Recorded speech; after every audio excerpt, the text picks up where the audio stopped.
Hello guys, வணக்கம். This is அன்பு சீலன். இன்றைக்கி நம்ம என்ன பார்க்க போகிறோம் அப்படின்னா, நெஃப்டி 50யோட ஒரு பெஸ்ட்டான ஸ்ட்ராட்டஜி தான் பார்க்க போகிறோம்.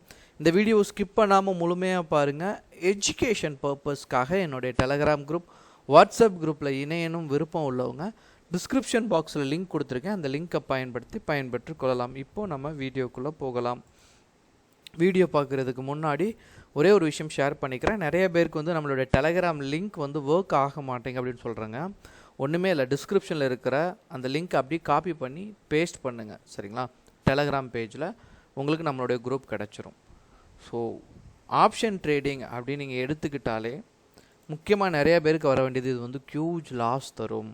நான் பிகினராக இப்போ தான் நான் இந்த ஆப்ஷன் ட்ரேடிங்குள்ளே வந்திருக்கேன். எனக்கு நிறையா லாஸ் இருக்குது, எனக்கு அதிகமாக எக்ஸ்பீரியன்ஸ் இருக்குது. ஆனால் நான் இருந்தாலும் எனக்கு என்ன இருக்குது அப்படின்னா லாஸ் தொடர்ச்சியாக இருக்குது. இவங்க ரெண்டு பேருமே கவனத்தில் எடுத்துக்கோங்க.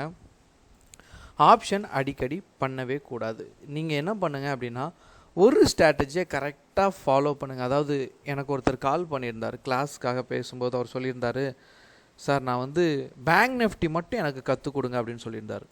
நீங்கள் அப்படி ஸ்டாக் மார்க்கெட்டில் படிக்கவே முடியாது. அதாவது நீங்கள் ஸ்டாக்லேருந்து அப்புறம் நெஃப்டி 50 அப்புறம் பேங்க் நிஃப்டி வர்றது, அதுதான் ஒரு ப்ராசஸ். அதாவது ஒரு ஸ்டாக்கில் தான் நீங்கள் இனிஷியலாக ட்ரேட் பண்ணணும். அப்புறம் நீங்கள் வரும்போது தான் ஒரு சில ப்ரெடிக்ஷன் உங்களுக்கு கை கொடுக்கும். எடுத்த உடனே பேங்க் நிஃப்டி அப்படி நீங்கள் வரவும் முடியாது. இன்னொன்று டேரெக்டாக நீங்கள் அப்படி பண்ணாலுமே நீங்கள் ஸ்டாக்கையும் அனலைசிஸ் பண்ண வேண்டியிருக்கும். ஏன்னா வெயிட்டேஜ் செக் பண்ண வேண்டியிருக்கும். இப்போது இந்த ஸ்ட்ராட்டஜியை பொறுத்த மட்டும் ஒன்று தான், கிளியர் கட்டாக ஃபாலோ பண்ணுங்கள். இது ஒரு பெஸ்ட்டு ஸ்ட்ராட்டஜி. உங்களுக்கு லாஸில் போயிட்டுருக்கு அப்படின்னா இந்த ஒரு ஸ்ட்ராட்டஜியை ப்ராப்பராக பயன்படுத்துங்க, இதுவே போதுமானதான். இப்போ நான் வீக்லி கேண்டில் போட்டிருக்கேன். இந்த வீக்லி கேண்டில் எனக்கு என்னவா இருக்குது அப்படின்னா க்ரீனாக இருக்குது. க்ரீனாக இருந்துச்சு அப்படின்னா இந்த ஸ்டாக்குள்ளே பையர் இருக்கிறாங்க அப்படின்னு அர்த்தம். நீங்கள் என்ன பண்ணுங்கன்னா 3 hours கேண்டில் இந்த வீக் ஃபுல்லாக, சரிங்களா? இந்த வீக் நடந்திருந்து அப்படின்னா நீங்கள் என்ன பண்ணுங்கள், இன்றைக்கி புதன்கிழமை, ஸோ ஒரு நாளைக்கு 3 கேண்டில் வரும், சரிங்களா? ஸோ 1 2 3, சரிங்களா? இந்த வீக் முடிஞ்சிருச்சு, ஏன்னா இன்றைக்கி புதன்கிழமை. ஸோ ப்ரீவியஸாக இருக்கிறத பாருங்கள். 1 2 3 4 5. ஏன் நான் இந்த 5 எடுத்தேன் அப்படிங்கிறதையும் நான் சொல்கிறேன். ஏன்னா நான் அப்படியே வீக்லி போடுறேன். ஸோ ப்ரீவியஸ் வீக்கும் க்ரீனாக இருக்குது, இந்த வீக்கும் க்ரீனாக இருக்குது, சரிங்களா? இப்போ நான் என்ன பண்ணுறேன், 3 hours கேண்டில் போட்டேன். ஸோ ஃபஸ்ட்டு 3 hour வரைக்கும் நீங்கள் வெயிட் பண்ணணும். 12-15 வரைக்கும் நீங்கள் வெயிட் பண்ணுங்கள். இப்போ இந்த வீக் எப்படி இருக்குது, க்ரீனாக இருக்கா? க்ரீனாக அமைஞ்சு இதை பிரேக் அவுட் இருந்தால் மட்டும் நீங்கள் என்ட்ரி கொடுக்கணும். இங்கே பிரேக் அவுட்டே ஆகலை, நீங்கள் இன்றைக்கி என்ட்ரி கொடுக்க முடியாது. இங்கேயும் பிரேக் அவுட் ஆகலை, நீங்கள் என்ட்ரி கொடுக்க முடியாது. கீழே லோவை பிரேக் பண்ணால் பிரச்சனை இல்லை, அதை நீங்கள் கன்சிடர் பண்ணக்கூடாது. ஏன்னா ஃபெயிலியர் வரதுக்கான பாசிபிலிட்டிஸ் அதிகமாக இருக்கும், சரிங்களா? மேலே பிரேக் பண்ணல. ஸோ இந்த வீக் க்ரீனாக இருந்துமே எதுவுமே ஃபஸ்ட்டு 3 hour பிரேக் பண்ணல, சரிங்களா? அப்புறம் ப்ரீவியஸ் வீக், அடுத்த வீக் போகும். இங்கேயும் நீங்கள் பாருங்கள், சரிங்களா? மார்க்கெட், அதாவது அந்த நெஃப்டி 50 பொறுத்த மட்டும் ஒரு பிரேக் அவுட் ஹை நடக்கவே இல்லை. இங்கே பாருங்கள் நடந்திருக்கு, என்ட்ரி கொடுத்தீங்கன்னா ப்ராஃபிட் வரும். இங்கே பிரேக் அவுட் நடக்கவே இல்லை, ஸோ இதை விட்டுருங்க, லிமிட் இதை விட்டுருங்க. இங்கே ஒரு பிரேக் அவுட் நடந்திருக்கு, இங்கே ப்ராஃபிட் இருக்குது, இவ்வளோ தான்.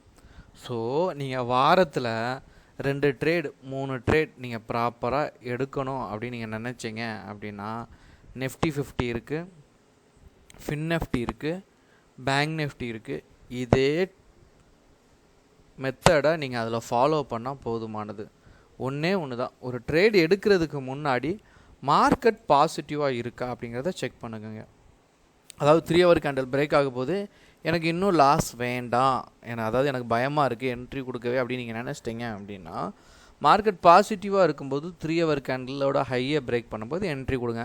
மார்க்கெட் கொஞ்சம் சொதப்பலாக இருக்குங்கிற பட்சத்தில் நீங்கள் என்ன பண்ணுங்கள், என்ட்ரியை அவாய்ட் பண்ணுங்கள்.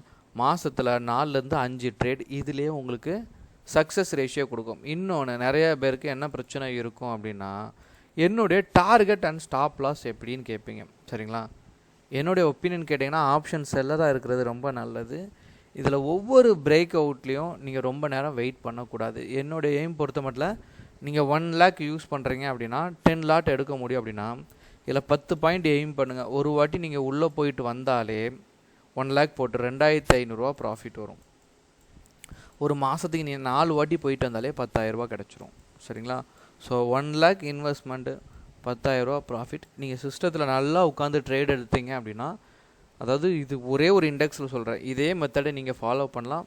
பட் கொஞ்சம் நாலேஜை இன்க்ரீஸ் பண்ணிக்கோங்க. அதாவது பிளைண்டாக ட்ரேட் பண்ணாமல் ஒவ்வொரு பிரேக் அவுட்டுக்கு பின்னாடியும் ஓப்பன் ஹை லோ இந்த ஸ்ட்ராட்டஜி எல்லாமே என் கிளாஸில் படிக்கிற ஸ்டூடெண்ட்டுக்கும் நான் பேஸ் சொல்லி கொடுக்குறதும் விதமும் அதுதான். ஒரு மெத்தடை சரியாக ஃபாலோ பண்ணுங்கள். உங்கள் கையில் தான் இருக்குது எப்படி பணம் பண்ணுறது அப்படிங்கிற விஷயமே. ஸோ தொடர்ச்சியும் முயற்சி பண்ணுங்கள். ஃபெயிலியர் ஆகிட்டீங்க அப்படின்னா ஒரு 6 months வெயிட் பண்ணுங்கள். இதையுமே டைரெக்டாக அப்ளை பண்ண வேண்டாம். ஃபோக்கஸாக ஒரு 6 months 3 months ஃபாலோ பண்ணுங்கள். சக்ஸஸ் ரேஷியோ அதிகமாக இருக்கா எப்படி இருக்குன்னு செக் பண்ணிவிட்டு அப்புறம் நீங்கள் எக்ஸிக்யூட் பண்ணால் நல்லாயிருக்கும். இது எல்லாமே எஜுகேஷன் பர்பஸ் தான். சரிங்களா? செக் பண்ணி பார்த்து ரிசல்ட்டை கமெண்ட் பண்ணுங்கள். ஓகேங்களா? Okay guys, thank you so much. பாய்.